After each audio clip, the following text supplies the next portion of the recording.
La politique de leadership pesant. La radio Leader FM, des leaders motivés et engagés. Au cœur du leadership changeant, votre radio vous guide aux ondes paisibles. Radio Leader FM. Bonjour à tous les auditeurs de la radio Leader FM. Au microphone, c'est Yannick Foundi. J'ai encore le plaisir de vous retrouver dans cette émission d'analyse politique. J'ai le plaisir de recevoir le docteur Prosper Nobirabo Moussafiri, professeur des universités et chercheur en droit international public.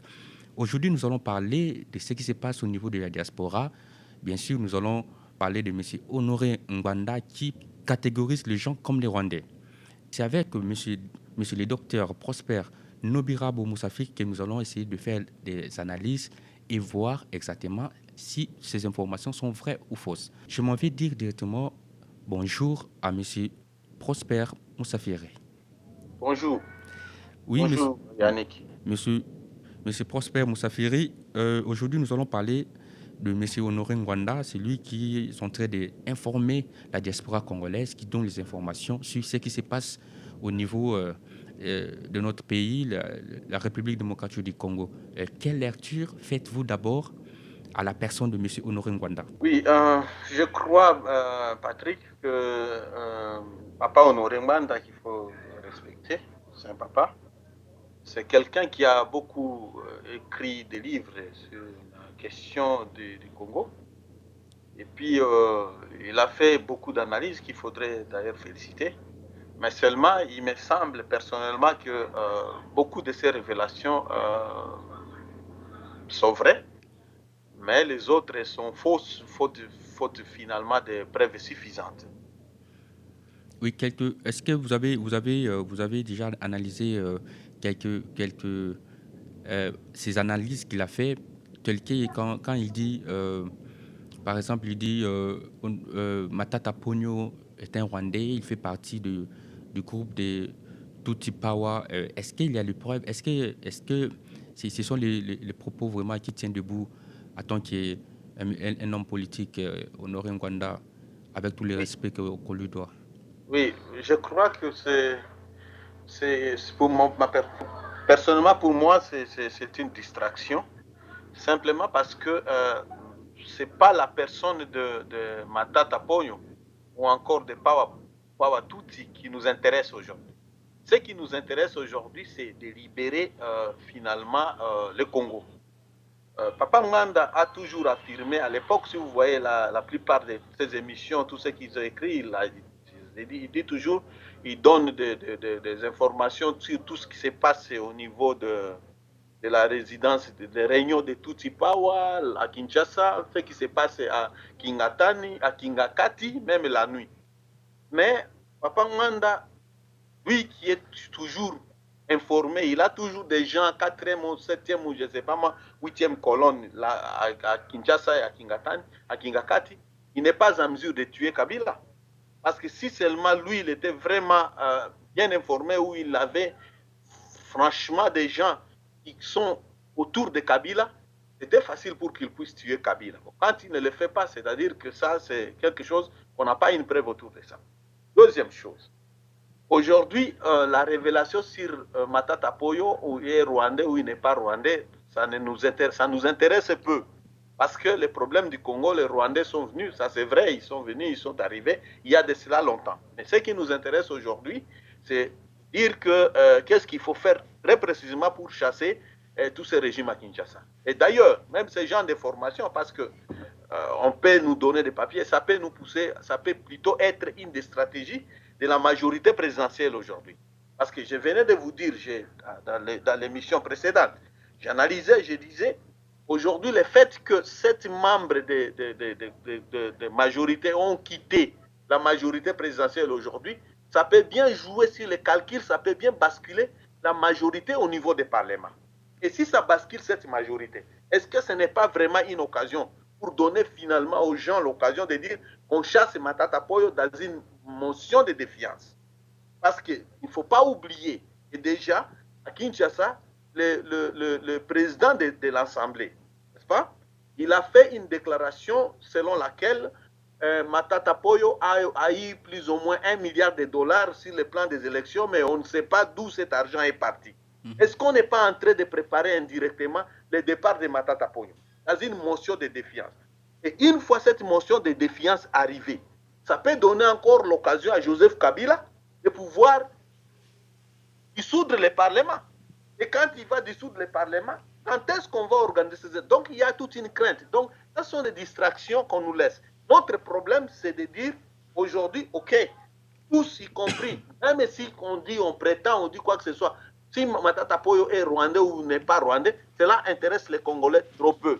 Ce que nous voulons aujourd'hui, c'est leur départ. On nous montre des stratégies, on nous donne des stratégies capables ou susceptibles de pouvoir chasser Kabila, de pouvoir à Kinshasa. Le reste, c'est la distraction. Oui, moi je voulais aussi poser une question, mais pourquoi le M. Honoré Ngwanda a toujours un problème avec le Rwandais? Pourquoi il est en train d'identifier les gens comme les Rwandais qui sont infiltrés dans le gouvernement congolais? Est-ce que, selon vos analyses, bien sûr, est-ce que M. Honoré Ngwanda avait des relations politiques avec le Rwanda, peut-être à l'époque, je ne sais pas? Et selon vous, est-ce que vous avez quand même des informations sur la personne de M. Honoré Ngwanda? Est-ce qu'elle n'a pas pu coopérer avec le Rwanda ou ça n'a pas marché? C'est la raison pour laquelle il est contre le Rwanda, ou bien il est contre le frère congolais qui sont au pouvoir pour le moment? Parce qu'il qualifie tout le monde rwandais, il ne donne pas les informations qui déterminent, qui prouvent que la personne X est rwandais. Quelle analyse faites-vous? Est-ce que toutes ces informations sont vraies? Non, les informations, c'est de la manipulation. Parce que si vous essayez d'observer des choses, c'est toute personne qui n'est pas d'accord avec l'opinion de Ngwanda qui est rwandais. Vous comprenez? C'est déjà le fait, ce n'est pas de la démocratie. On ne peut pas être d'accord avec une opinion quelconque. Cela ne fait pas de quelqu'un rwandais. Parce que de toute façon, c'est quelque chose qui est assez difficile pour prouver. C'est de la manipulation politique. Je crois très sincèrement pour dire que toute personne qui n'est pas d'accord avec l'opinion de Honoré Ngwanda, Papa Honoré Ngwanda, il est qualifié de Rwandais. Et il n'amène pas assez suffisamment de preuves pour dire ça. C'est vrai, on peut accepter pour dire que finalement, oui, il y a des Rwandais dans le gouvernement de Kinshasa. Ils peuvent même être majoritaires. Ils peuvent même être plus que tout ce qu'on peut dire aujourd'hui. Ils ont tout pris, ils ont fait tout ce qu'ils ont fait. Mais la question qui se pose, c'est Bisekimana, quand il était directeur du cabinet de maréchal Mobutu. Bisekimana était qui? Bisekimana était rwandais. Et lorsque Mobutu ainsi que Ngwanda sont allés discuter à Utenika avec Laurent Désiré Kabila, mais qui était derrière tous ces gens? C'était des Rwandais. Alors vous comprenez que toutes ces discussions, c'est de la manipulation. Je crois que le vrai problème du Congo aujourd'hui, c'est oui, nous savons que nous sommes occupés. Oui, nous savons vraiment que le Congo, nous avons des Rwandais qui sont en train de contrôler tout ce qu'ils sont en train de faire au Congo. Et ce qui est mauvais, avec des millions de morts, avec tout ce qu'ils sont en train de faire. Mais comment faire finalement pour chasser ces régimes d'occupation en République démocratique du Congo? Et pour chasser ces régimes, ce n'est pas avec des révélations ou en écrivant des révélations sur Internet que ce régime peut partir. Si tel était le cas, mais ces publications ont commencé depuis quand? C'est plus de 11 ans que nous sommes sur Internet avec toutes ces dénonciations, mais rien ne se passe au Congo. Donc, ce qu'il faut faire aujourd'hui, il faut réfléchir, il faudrait même peut-être abandonner pour ne pas avoir beaucoup de problèmes dans le cœur ou des soucis inutiles, de ne pas lire ces genres d'informations, de trouver plutôt des mécanismes pour dire, écoutez, nous savons que nous sommes sous occupation au Congo et que nous devons chasser ces régimes. Vous comprenez? Et aujourd'hui, même s'il faut partir très loin, il faudrait observer des choses comme il se doit. En réalité, si le Congo est arrivé aujourd'hui, ce qui est arrivé, c'est aussi la responsabilité des Congolais. Parce que normalement, la Cour suprême de justice, tous ceux qui sont là, il me semble que ce sont des Congolais, et même ceux qui ont organisé les élections. Moi, je suis en train de partir très loin pour observer des choses. Le professeur Njoli, qui était le vice-président de la Commission électorale nationale indépendante, venant de MLC, pourquoi lui n'a pas fait quelque chose pour dire ou dénoncer pour dire qu'il y a eu tricherie aux élections? Il a même pu accepter les résultats des élections de 2011. Alors vous comprenez que ce genre de choses, il faudrait vraiment l'observer avec beaucoup de prudence. Donc pour moi, les informations de Papa Honoré Ngwanda, ça nous aide juste pour nous distraire, pour prendre ça comme étant de manipulation. mais sans aucune proposition valable. Ça reste information sur Internet, comme tout le monde peut bien observer. Ce n'est vraiment pas vrai tout ce qu'il est en train de raconter. Oui, certaines choses qu'il dit est vrai, mais tout n'est pas aussi vrai comme il le prétend. Merci beaucoup pour votre analyse. Là, nous passons. Je voulais vous poser encore une deuxième question et pour clôturer aussi cette émission. Quelle analyse faites-vous par rapport aux diasporas qui sont en train de faire la politique, hein? On remarque que la plupart des gens, ils sont en train de faire des vidéos, ils sont en train de parler sur le Congo. Est-ce que pensez-vous que tous ces gens-là maîtrisent vraiment la matière politique? Vous comprenez, ça c'est vrai, c'est une très bonne question. Voyez-vous, le problème de nouvelles technologies, ça pousse plutôt tout le monde à prendre la parole. Et que malheureusement, il n'y a pas la distribution de la parole au niveau de ces médias à tout le monde. Oui, parce que normalement, s'ils pouvaient faire ça et qu'ils pouvaient avoir toutes les opinions pour discuter de la question, ça pouvait plutôt peut-être amener un peu plus les débats assez approfondis. Moi, je crois à la responsabilité de tout le monde, y compris les intellectuels. Nous, les intellectuels, nous sommes aussi responsables. Pourquoi j'ai dit? Parce qu'aujourd'hui, la situation du Congo, nous ne devons pas laisser seulement aux politiciens. C'est pourquoi, comme nous laissons la situation du Congo aux politiciens, et tout le monde veut faire tout ce qu'il veut faire, et puis faire de l'argent, créer des vidéos pour dire que moi j'ai mon site, je fais quoi que ce soit, pour qu'on puisse... Et en réalité, on fait des analyses qui ne sont pas propres. Est-ce qu'aujourd'hui peut-on trouver une plateforme d'intellectuels, un groupe de gens qui réfléchissent sur la question, qui disent par exemple qu'aujourd'hui, si Kabila n'organise pas les élections en 2016, qu'est-ce que nous devons faire? Quelles sont les stratégies à appliquer? Si on organise les élections en 2011, comment faire en sorte que cette fois-là, que ce soit vraiment le fils du Congo qui soit président de la République démocratique du Congo? Comment faire en sorte que si aujourd'hui il n'y a pas d'argent, ce sont des questions comme ça qui peuvent bien pousser les gens à pouvoir trouver des stratégies. Parce que nous pouvons crier élection. Pensez-vous sincèrement, Yannick, et si aujourd'hui la communauté internationale, par communauté internationale, j'ai dit la France, les États-Unis d'Amérique, la Grande-Bretagne et tout, demander à tous ces Congolais là qui sont à Kinshasa d'aller au dialogue le plus sérieusement. Il y a quelqu'un qui peut refuser? Il n'y a pas. Parce qu'ils ne peuvent pas refuser tout simplement parce qu'ils sont sous contrôle. On ne peut pas diriger un pays, on ne peut pas être indépendant, réclamer, dire qu'on est indépendant lorsqu'on a besoin toujours de l'aide extérieure. Et c'est celui qui vous aide, qui vous impose sa volonté.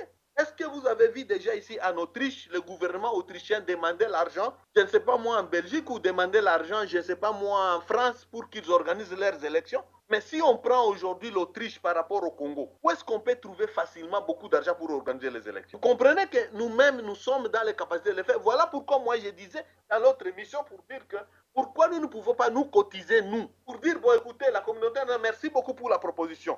Même si vous pouvez proposer ou quoi que ce soit, mais nous allons aussi contribuer pour que désormais nous puissions parler. Parce que si vous voulez parler que les autres organisent les élections pour vous, ils contribuent dans votre budget, c'est un problème. Ça, c'est vrai. Merci beaucoup pour votre analyse. Merci beaucoup pour le temps que vous avez pris à nous faire savoir votre niveau d'analyse politique sur le problème au Congo. Je voulais rappeler encore à tous nos auditeurs de la radio Leader FM, ainsi qu'à tous ceux qui nous suivent à partir de Quai du Monde du Peuple, que nous avons reçu aujourd'hui M. Prosper Nobirabo Moussafiri, professeur des universités et chercheur en droit international public. Nous sommes là en train de faire des analyses sur les problèmes politiques qui se passent en Afrique, notamment en République démocratique du Congo. Monsieur Prosper, est-ce que vous avez encore un dernier mot parce qu'on veut clôturer notre émission? Le dernier mot, je vous remercie. Je crois que nous allons continuer à faire ces analyses-là et ça peut peut-être nous aider à avoir un autre son de cloche. Merci beaucoup pour cette information. Je pense et à la fois prochaine, c'est moi qui vous remercie. Merci beaucoup et à la prochaine. Bye bye. Merci beaucoup. Au revoir. La politique de leadership pesant. La radio Leader FM, des leaders motivés et engagés. Au cœur du leadership changeant, votre radio vous guide aux ondes paisibles. Radio Leader FM.